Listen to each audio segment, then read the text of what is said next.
kita nak try satu Aiskrim. kat luar negara rasa dah famous lah kat Korea, Thailand kan. Korea ada? Ada. Kat Malaysia dia baru pecah lah aku nampak. Selalu dia buat YouTube juga. Kita tengok apa pernah aiskrim. Apa tu? The Rollz guys. Dia macam Popia aiskrim lah, dia gulung-gulung kan. Yang gulung-gulung lah, aiskrim gulung lah. Aiskrim gulung nama. So kita try order. Order.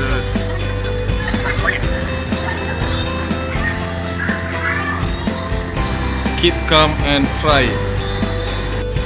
Order apa?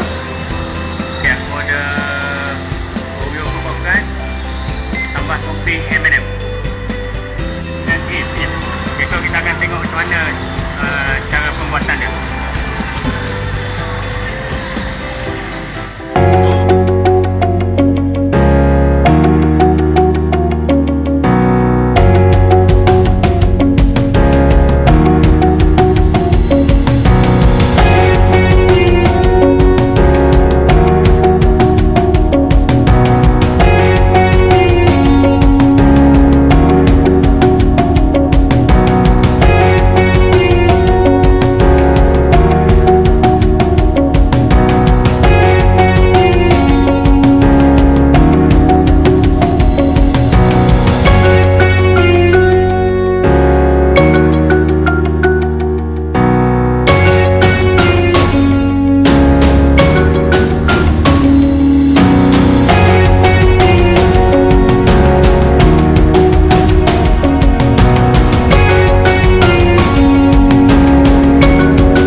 Hasil. Inilah hasilnya.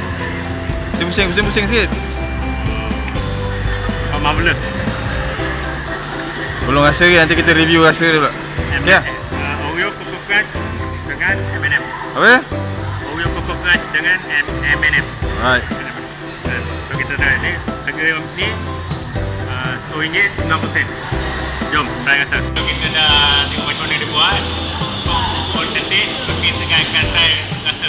Sekarang ni aiskrim ni cantik tak penting. Rasa tu penting. So kita akan try lah.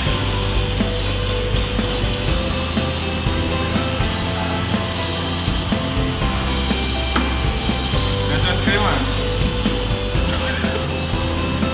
Rasa aiskrim tapi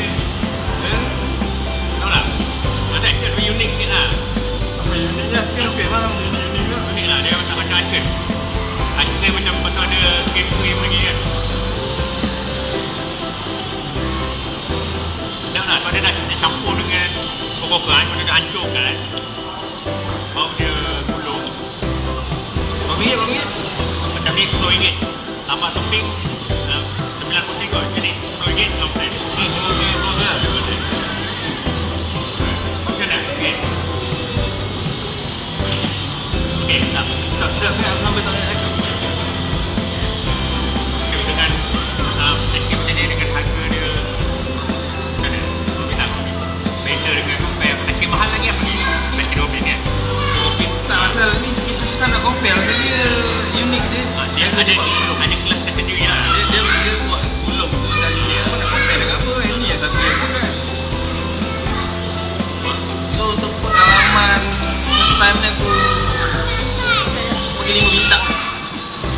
Betul lah. Aku bagi 5 bintang lah. Kita recommend lah. Sedap lah. So, pertama Metropoint Kajang. Apa? Rollz apa tu? Rollz. Dengan Metropoint Kajang. Senang lah. Makan. Aku tak tahu yang apa lah. Dah sangat. tunggu bro. Game ini. Oke, cantik.